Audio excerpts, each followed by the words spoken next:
Hello my dear student, welcome to exam fancier. हमारे पंखों की उड़ान की क्षमता क्या पता लोगों को? हमारे पंखों की उड़ान की क्षमता क्या पता लोगों को? जरा आकाश देकर देखो, जरा आकाश देकर देखो तो पता चलेगा। ये लाइन वर्तमान में भारत के छात्रों पर लागू होती है। हमारे छात्रों में टैलेंट की कमी नहीं है, किंतु उनको वो सिस्टम, वो अवसर नहीं मिल पाता जहां वो अपने टैलेंट को दिखा सके। सो इस वीडियो में हम जनरल अकाउंटिंग में नया चैप्टर डेप्रिसिएशन पढ़ेंगे। अब डेप्रिसिएशन का पहला जर्नल अर्थ क्या होता है उसको समझ लेते हैं, फिर अकाउंटिंग में उसका क्या अर्थ है उसको समझते हैं। अब जर्नल में क्या होता है उसको हम एक उदाहरण से समझेंगे। ये है अपना इनक्रेडिबल इंडिया और ये है अमेरिका।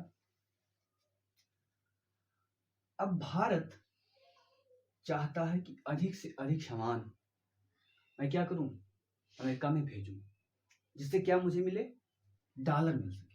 क्या मिले? डॉलर। तो डॉलर एक ऐसी मुद्रा है जो पूरे विश्व में स्वीकृत है, यानी डॉलर देकर आप कुछ भी खरीद सकते हैं पूरे विश्व में। और ऐसी मुद्राएं नहीं है, जैसे भूटान की मुद्रा। भूटान की मुद्रा लेकर जाएंगे तो इंटरनेशनल मार्केट में आपको कुछ मिलने वाला नहीं है, लेकिन डॉलर सब कुछ मिल जाएगा। अब भारत चाहता है कि अधिक से अधिक सामान अमेरिका को भेजूं, लेकिन अमेरिका भी चाहता है कि हमारे पास ज्यादा सामान ना आए, क्योंकि ज्यादा सामान आ जाएगा तो हमारे देश की कंपनियां हैं उनको नुकसान होगा। जैसे उदाहरण से समझिए, अब यहां पर एक पेन खरीदना है आपको अमेरिका में, तो आपको $5 में मिलता है। कितने में मिलता है? $5 में।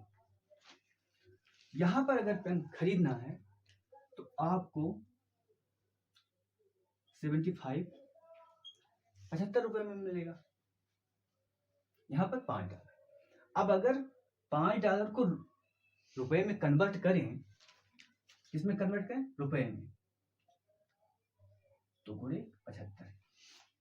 ठीक है, इतने में एक पेन मिलता है और यहां पर 75 में एक पेन, यानी कि 5 गुना कम। यानी ये डॉलर अगर यहां आ जाए तो 5 गुना पेन मिल जाएगा।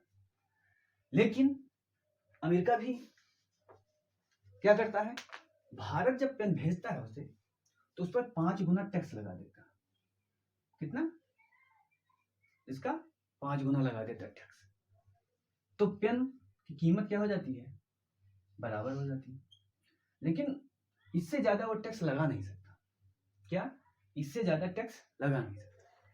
अब भारत चाहता है कि उसका पेन अमेरिका में पहुंचे ज्यादा से ज्यादा, तो क्या करेगा? वो कहेगा कि ये 75 पर कितना मिलेगा? 2 पेन मिलेंगे। कितने? 2 पेन। अब अमेरिका लगा नहीं सकता इससे ज्यादा। अब वहां पर जब ये पेन जाएगा तो अभी इतने पर 1 मिल रहा था, अब भारत ने इतने पर 2 कर दिया, तो यहां भी क्या हो जाएगा? 2 हो जाएगा, यानी कि 2 गुना हो जाएगा। 75 पर 1 मिल रहा था, 75 पर 2 गुना हो जाएगा वहां, यानी इतने में ही 2। यानी भारत ने अपने रुपये का मूल्य क्या किया? कम कर दिया। अभी 75 में 1 मिल रहा था, अब 75 में 2 मिल रहा है, यानी रुपया कमजोर हुआ कुछ, तभी तो हमें ज्यादा सामान मिल रहा है, तभी तो हमें ज्यादा सामान मिल रहा है। इसी को बोलते हैं डेप्रिसिएशन। इसी को कहते हैं डेप्रिसिएशन। अब इस रणनीति का प्रयोग चीन अच्छे ढंग से करता है। पूरे विश्व में अगर देखें तो जितना भी मैन्युफैक्चर सामान होता है उसका 28% करता है चीन। अकेला देश 28%, पूरे विश्व में जितना भी सामान उत्पादित होता है 28% करता है। अब उसकी रणनीति क्या है कि वो समय समय पर अपने मुद्रा का मूल्य कम करता रहता है। कभी 75 में मिल रहा था, कर देगा 75 में 5 मिलने लगेगा।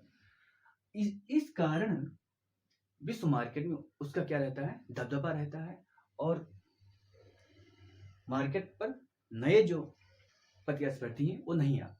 तो इसी को बोलते हैं डेप्रिसिएशन, लेकिन ये जनरल मीनिंग है डेप्रिसिएशन का, ठीक है। अब डेप्रिसिएशन हम दूसरे अर्थ में समझते हैं जो जनरल अकाउंटिंग के संदर्भ में। अब ये है आपकी कंपनी, ये है आपकी कंपनी, और आपने यहाँ पर मशीन खरीदा, ठीक है। दूसरा एग्जांपल लेते हैं। अब ये यहाँ पर मशीन, आप दूसरा एग्जांपल लीजिए, एक मोटरसाइकिल आपने खरीदी, क्या मोटरसाइकिल 40,000 की। अब 2 साल बाद आप उसको बेचना चाहते हैं, तो क्या 40,000 की बिकेगी? सामान्य सी बात है, नहीं बिकेगी। क्यों नहीं बिकेगी? आपने कुछ नहीं किया, केवल और केवल चलाया है, ना उसमें कभी एक पंचर हुआ, ना टायर आपने बदलवाया, बिल्कुल सेम रखी हुई है, फिर भी 40,000 में कोई लेगा नहीं। क्यों नहीं लेगा? उसके पीछे कारण क्या है? इसमें जितने भी पार्ट्स लगे हुए हैं सब घिसे पिटे होंगे, कुछ तो नुकसान हुआ होगा, टायर का नुकसान हुआ होगा, कुछ अंदर जितने पार्ट्स हैं उनका नुकसान हुआ होगा, इसलिए इसका दाम घटना स्वाभाविक है। सेम कंडीशन यहाँ कंपनी पर लागू करो। कंपनी के पास कोई भी सामान उसने लिया, अब कोई भी सामान जब उसने खरीदा, टेंजिबल एसेट, क्या टेंजिबल एसेट? टेंजिबल एसेट का मतलब कि जिसको हम छू सके। टेंजिबल एसेट का मतलब होता है जिसे हम क्या कर सके, टच कर सके, जैसे मशीन। अब मशीन को अगर किसी कंपनी ने 1 करोड़ में लिया, तो क्या वो दूसरे साल भी 1 करोड़ रहेगा? नहीं रहेगा। क्या तीसरे साल भी 1 करोड़ रहेगा? नहीं रहेगा। क्यों? क्योंकि मशीन भी घिसेगी पिटेगी। अब मशीन घिसेगी पिटेगी, तो यानी कि ये 1 करोड़ था, तो दूसरे साल में क्या हो सकता है? 50 लाख हो सकता है। तीसरे साल में क्या हो सकता है? 20 लाख हो सकता है। ऐसे चौथे साल में 10 लाख हो सकता है। यानी चौथे साल में पहुंचेंगे तो जितना लोहा है उसी का दाम बचेगा और सब खत्म। अब ये क्या हो रहा है? पैसा कम हो रहा है, यानी कि मशीन की वैल्यू कम हो रही है। अब मशीन की वैल्यू कम हो रही है, इसी को कहते हैं डेप्रिसिएशन। क्या कहते हैं? डेप्रिसिएशन। बिजनेस में क्या कहते हैं? इसे डेप्रिसिएशन कहते हैं। आशा है कि आप लोगों को समझ में आया। कोई हमने क्या कंपनी स्थापित करना चाहा, वहां पर हमने मशीन लिया, मशीन का मूल्य 1 करोड़ है। अब मशीन का पहले जब हमने खरीदा तो 1 करोड़ है, लेकिन दूसरे साल उसका मूल्य 50 लाख हो गया। क्यों 50 लाख हो गया? क्योंकि उसके बहुत से सामान घिसे पिटे, या हो सकता है कि मार्केट में उसका वैल्यू गिर जाए, लेकिन हम केवल घिसे पिटे को लेते हैं कि जो उसमें घिसा पिटा इसके कारण 50 लाख, और वो 4 साल तक मशीन चली। तो ऐसे हम करते करते दिखाएंगे कि अंत में मशीन की कीमत 10 लाख होगी। तो इसे ही हम डेप्रिसिएशन कहते हैं, ठीक है। चले, अब अगर डेप्रिसिएशन को निकालना हो, यहीं पर हम समझते हैं, अगर डेप्रिसिएशन को निकालना हो तो कैसे निकालेंगे? डेप्रिसिएशन को आपको निकालना है, आपने खरीदा मशीन 1 करोड़ का, ठीक है। मशीन की लाइफ 10 साल है, यानी 10 साल बाद मशीन खराब हो जाएगी, वो चलने की हालत में नहीं रहेगी, या 10 साल ही मशीन औसत चलती है कोई, ठीक है। अब आपको डेप्रिसिएशन निकालना है, कैसे निकालेंगे? सामान डी बराबर क्या करेंगे, 1 करोड़ को ऊपर लिखो और 10 साल को नीचे डिवाइड कर दो, जो आएगा वही डेप्रिसिएट मूल्य, यानी कि इतना हर वर्ष डेप्रिसिएट हो रहा है, ठीक है। यानी कि 10 लाख हर साल डेप्रिसिएट हो रहा है आपकी मशीन का, ठीक है। तो इसे ही बोलते हैं डेप्रिसिएशन। अब चलते हैं आगे।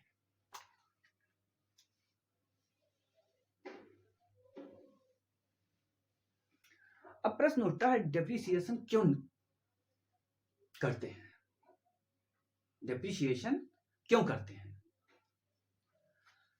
पहला, अगर हम डेप्रिसिएशन ना करें तो अकाउंट जो होगा हमारा, उसमें जो इंफॉर्मेशन होगी वो उतनी गुणवत्तापूर्ण नहीं होगी। क्यों? क्योंकि 5 साल 6 साल बाद आपको 2 करोड़ की मशीन लेनी पड़ेगी। अब अचानक 2 करोड़ रुपए आपको खर्चा आ जाएगा, अचानक आ जाएगा कंपनी पर, तो कंपनी क्या हैंडल कर पाएगी? नहीं कर पाएगी। अगर हम प्रति वर्ष डेप्रिसिएशन निकालते हैं तो 10-10 लाख हम डेप्रिसिएट करते रहते हैं, इसलिए हम बाद में उस मशीन को खरीद सकते हैं। तो डेप्रिसिएशन करने का पहला क्या है? कारण ये है कि जो अकाउंट में इंफॉर्मेशन है उसको क्या बनाया जा सके, अधिक गुणवत्तापूर्ण बनाया जा सके। ठीक है, पहला रीजन ये हुआ। दूसरा, डेप्रिसिएशन क्यों होता है? आपने कोई मशीन खरीदी, क्या खरीदी? मशीन खरीदी। मशीन का एग्जांपल नहीं, दूसरे का लेते हैं। एक आपने स्विफ्ट डिजायर खरीदी।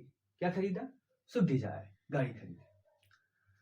कुछ दिन बाद मार्केट में जो स्विफ्ट डिजायर गाड़ी आपने खरीदी उसके स्थान पर दूसरी गाड़ी आ गई।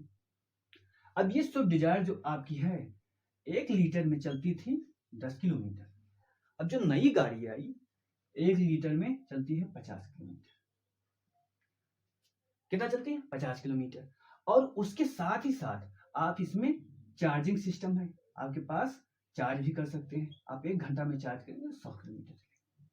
ठीक, अब आपको ऐसी सुविधा मिल रही है और ये जो गाड़ी आपको मिल रही थी 10 लाख में, ये केवल 11 लाख में मिल रही है। कितने में? 11 लाख। अब कौन सी गाड़ी आप पसंद करेंगे? ये गाड़ी क्या हो गई? तकनीक इसका खराब, यानी कि नई तकनीक आ गई है। नई तकनीक आ गई है, दक्षता भी बढ़ गई है। क्या बढ़ गई? दक्षता भी बढ़ गई। इसलिए पुरानी जो मशीन होती हैं उनका क्या होता है, उनकी गुणवत्ता धीरे धीरे कम होने लगती है, क्योंकि जो मॉडर्न तकनीक उसमें इंक्लूड हो जाती है। तो दूसरा किस लिए? क्योंकि नई नई तकनीक आती है तो मशीन में तकनीक जो बढ़ती है वो भी एक कारण होता है। क्या होता है? वो भी एक कारण होता है डेप्रिसिएशन का। ठीक है, और क्या कारण हो सकता है डेप्रिसिएशन का?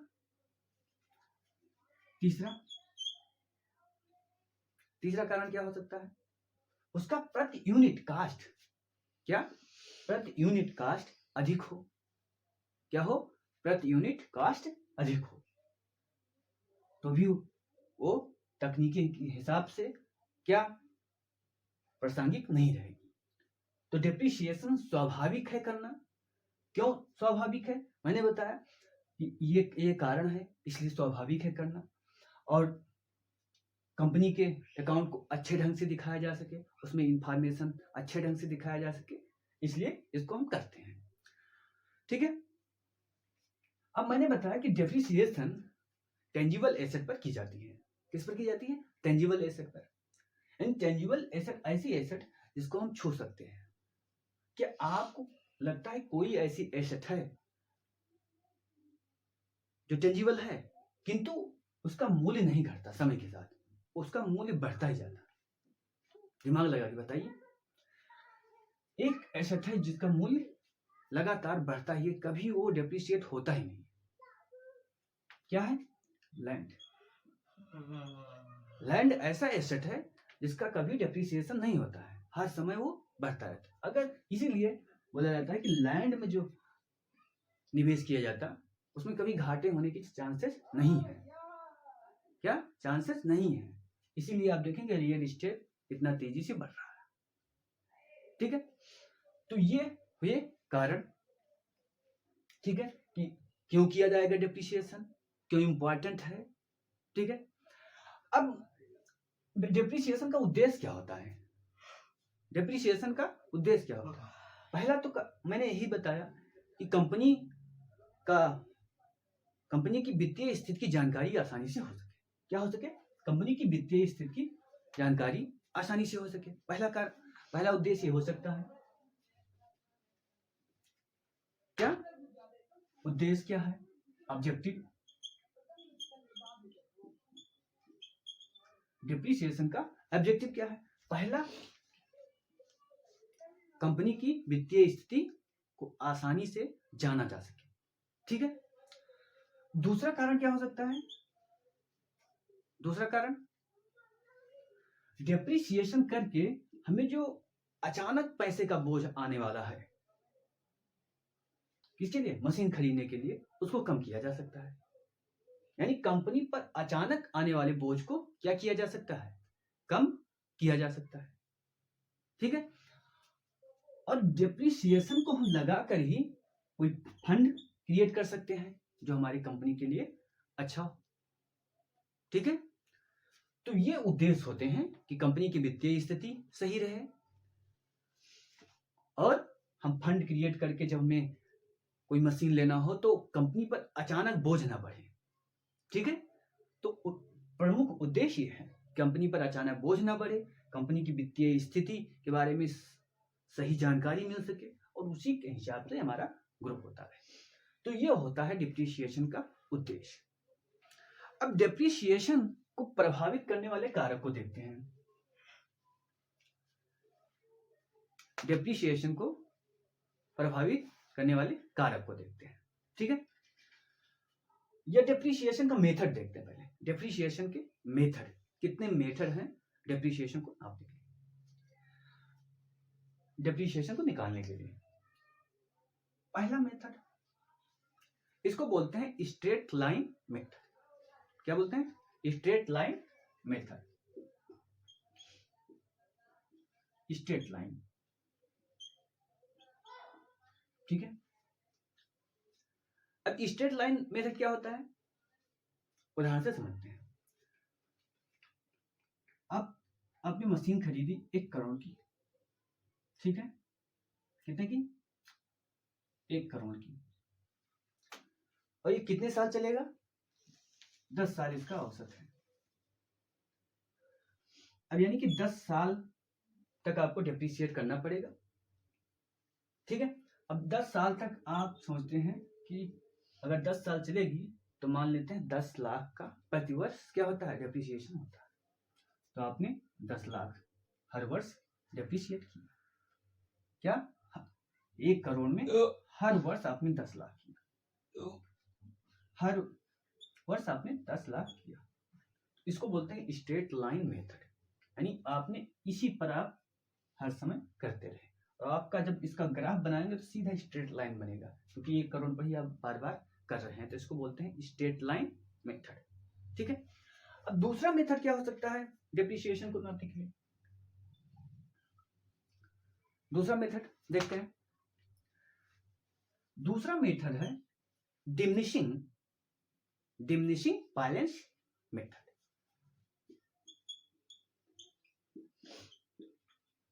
डिमिनिशिंग बैलेंस मेथड, इसको भी उदाहरण से समझते हैं कि ये कैसा मेथड है।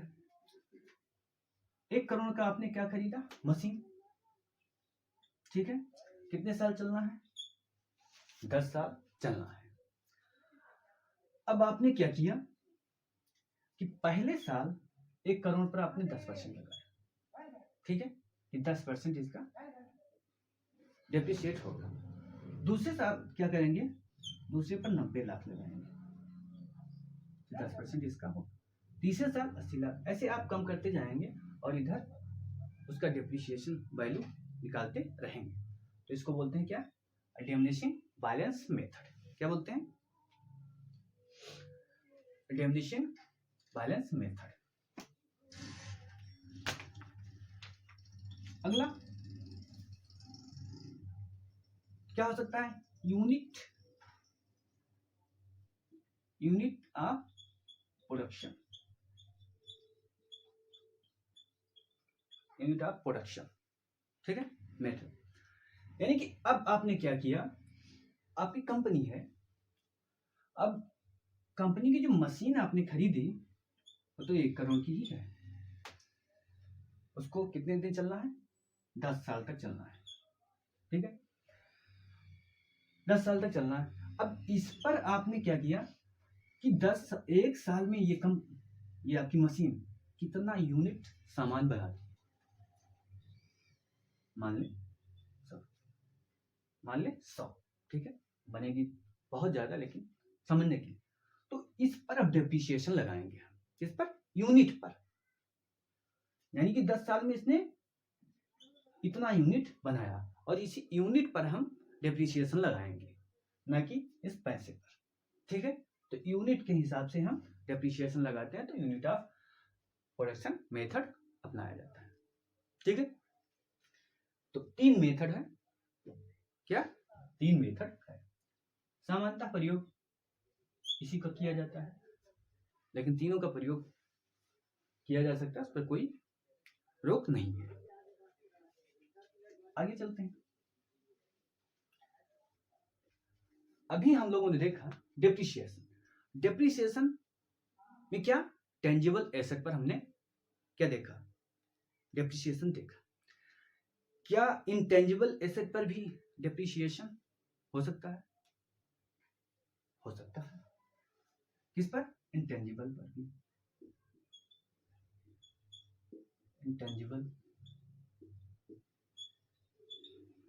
इंटेंजिबल एसेट पर भी हो सकता है। वो कैसे होता है उसको भी समझिए। उसको कहते क्या है? डेप्रिसिएशन ही कहते हैं कि दूसरा कुछ कहते हैं? उसको कहते हैं एमोर्टाइजेशन।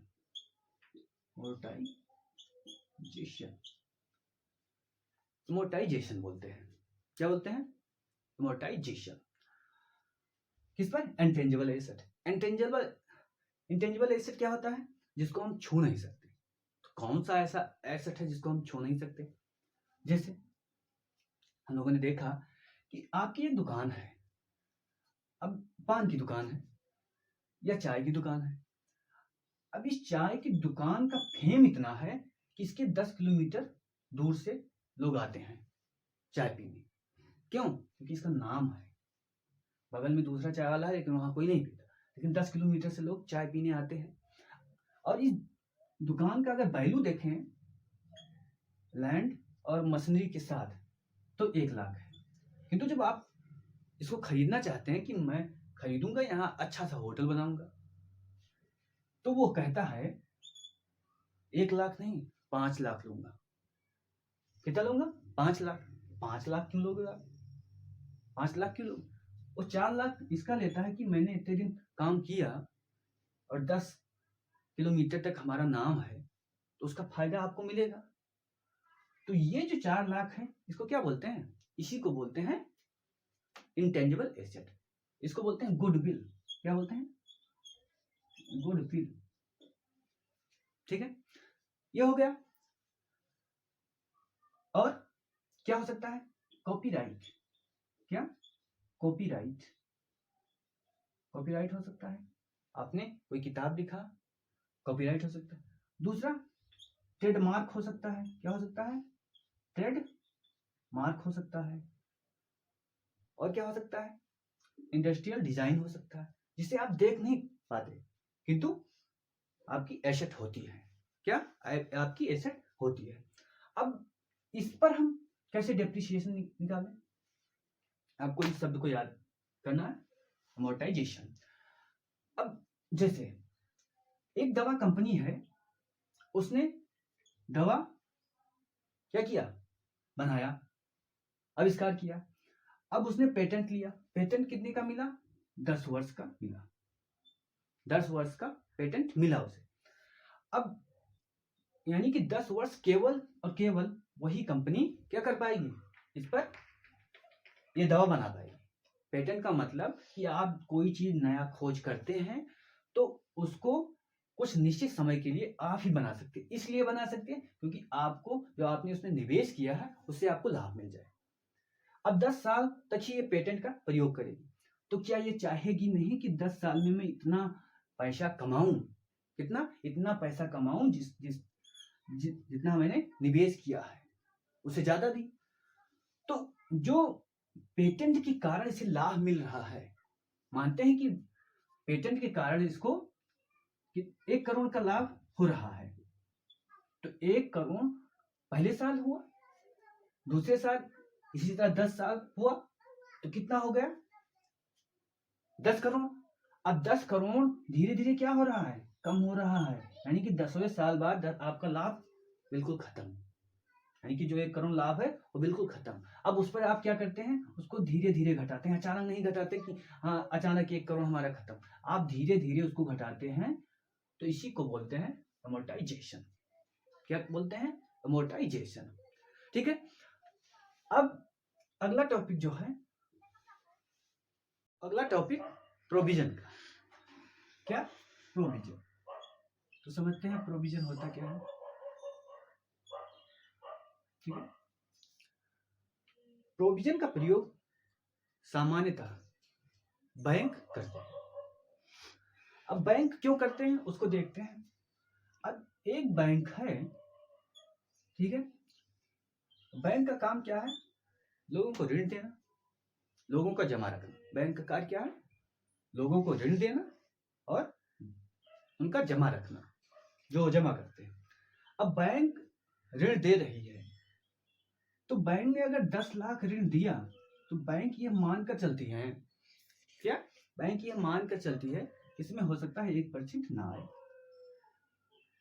या इंस्टॉलमेंट में कोई ग्राहक 10 लाख ऋण को दे रहा है लेकिन आखिरी इंस्टॉलमेंट नहीं देता, तो बैंक इस स्थिति में कुछ पैसा, जैसे मान लेते हैं 10 लाख पर उसने माना कि 10,000 क्या होगा, हो सकता है नहीं आए, तो अपने लाभ से, जो उसको लाभ हुआ होता है उससे 10,000 वो बाहर रख देती है। किसके प्रतिपूर्ति के लिए, इसके प्रतिपूर्ति के लिए, जिससे बैंक की दैनिक जो गतिविधियां है वो प्रभावित ना हो, या उसको अचानक बैंक से पैसा जो मुख्य कैपिटल है निकालना ना पड़े। तो इसे कहते हैं प्रोविजनिंग। सेम कंडीशन कंपनियों पर भी अप्लाई होता है। ठीक है, वो भी जब कंपनी क्या करती है, कंपनी को पता नहीं होता कि उससे लाभ या हानि कितना होने वाला है, क्या, लाभ हानि कितना होने वाला है, हानि से ही समझते हैं कि हानि कितना होने वाला है, ये पता नहीं रहता, तो वो कुछ पैसा अपने लाभ से निकाल कर अलग रखती है। क्या करती है, अलग रखती है, जिससे अगर दुर्भाग्यवश हानि होती है तो इस पैसे के द्वारा क्या किया जा सके, प्रतिपूर्ति किया जा सके। तो इसे ही बोलते हैं क्या, प्रोविजनिंग। क्या कहते हैं, प्रोविजनिंग। ठीक है, अब चलते हैं आगे। अब देखते हैं रिजर्व को।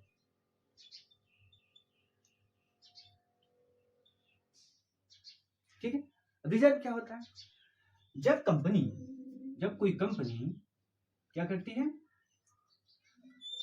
कुछ पैसे निकालकर अलग रखती है, अलग इसलिए रखती है कि वो फ्यूचर में कोई मशीनरी खरीद ले, या फ्यूचर में कंपनी को बड़ा करे, क्या, कंपनी को बड़ा करना है, उसके लिए कुछ पैसा वो लाभ से अलग रखती है। ठीक है, वो जो पैसा अलग रखती है किस लिए, कंपनी को बड़ा करने के लिए, कंपनी को बड़ा करने के लिए, या फ्यूचर में कोई ऐसी स्थिति आए जिससे अपनी क्या कर सके, मशीनरी खरीद सके, तो उसको हम कहते हैं रिजर्व। रिजर्व में ही आता है एक सिंकिंग रिजर्व। सिंकिंग रिजर्व भी सेम इसी तरह होता है, कंपनी अलग कुछ रखती है और उस रिजर्व को फ्यूचर में काम के लिए। अब सामान्यतः रिजर्व को 2 भागों में हम देख सकते हैं। कितने भागों में, 2 भागों में। एक है रेवेन्यू रिजर्व और दूसरा कैपिटल रिजर्व। क्या, कैपिटल रिजर्व। रेवेन्यू क्या होता है, कंपनी जो काम कर रही है उससे जो उसका लेन देन और लाभ होता है उसी को रेवेन्यू कहते हैं। अब कंपनी जो मुख्य काम कर रही है उसकी बात हो रहा है। मुख्य काम मतलब जैसे कोई कंपनी है जो चप्पल का प्लाई केवल बना रही है, तो उससे उसका आय जो हो रहा है उसको रेवेन्यू बोल रहे हैं। रेवेन्यू को 2 भागों में फिर से हम बांट लेते हैं। इसमें 2 भागों में, एक को जनरल और एक को स्पेसिफिक। ये रिजर्व यहाँ पर है, यहाँ पर भी रिजर्व होगा, यहाँ पर भी रिजर्व होगा। तो रेवेन्यू रिजर्व जब कंपनी का जो मुख्य काम है उससे जो उसको आय हो रहा है उससे कुछ पैसा निकाल कर रखती है सामान्य काम के लिए। क्या? सामान्य काम के लिए, तो उसको जनरल रिजर्व बोलते हैं। और जब किसी विशेष काम के लिए रखती है तो उसको स्पेसिफिक रिजर्व कहते हैं। कैपिटल रिजर्व क्या हुआ? कैपिटल में क्या आएगा? कैपिटल में कैश आएगा, मशीनरी आएगी और लैंड आएगा और बिल्डिंग आएगी। ठीक है। अब कंपनी को ये बेचना भी पड़ सकता है। इस कैश को अगर छोड़ दिया जाए तो इसको कंपनी बेच भी सकती है, तो उससे हो सकता है कंपनी को आय हो। और कंपनी को बहुत ज्यादा लाभ हो रहा है तो पैसे को क्या करती है, इस कैश को क्या करती है, कहीं स्टॉक मार्केट में लगा देती है, उससे भी पैसा आ रहा है, उसको भी इसमें कैपिटल रिजर्व में रखती है। अब ये जो मशीनरी बेचने से कंपनी को पैसा मिल रहा है, बिल्डिंग बेचने से जो पैसा मिल रहा है और लैंड बेचने से जो पैसा मिल रहा है, उसके बाद उसके पास जो अधिकतम कैश है उसको कहाँ रखती है? स्टॉक मार्केट में रखती है। उससे जो हो रहा है उसको बोलते हैं कैपिटल। क्या कहते हैं? कैपिटल। अब अगर ऐसे पैसे को कहीं रिजर्व में रखा जाता, किस काम के लिए? फ्यूचर के काम के लिए, तो ऐसे रिजर्व को कैपिटल रिजर्व कहते हैं। क्या कहते हैं? कैपिटल रिजर्व कहते हैं। ठीक है, तो आज के लिए इतना ही। जय हिंद, जय भारत।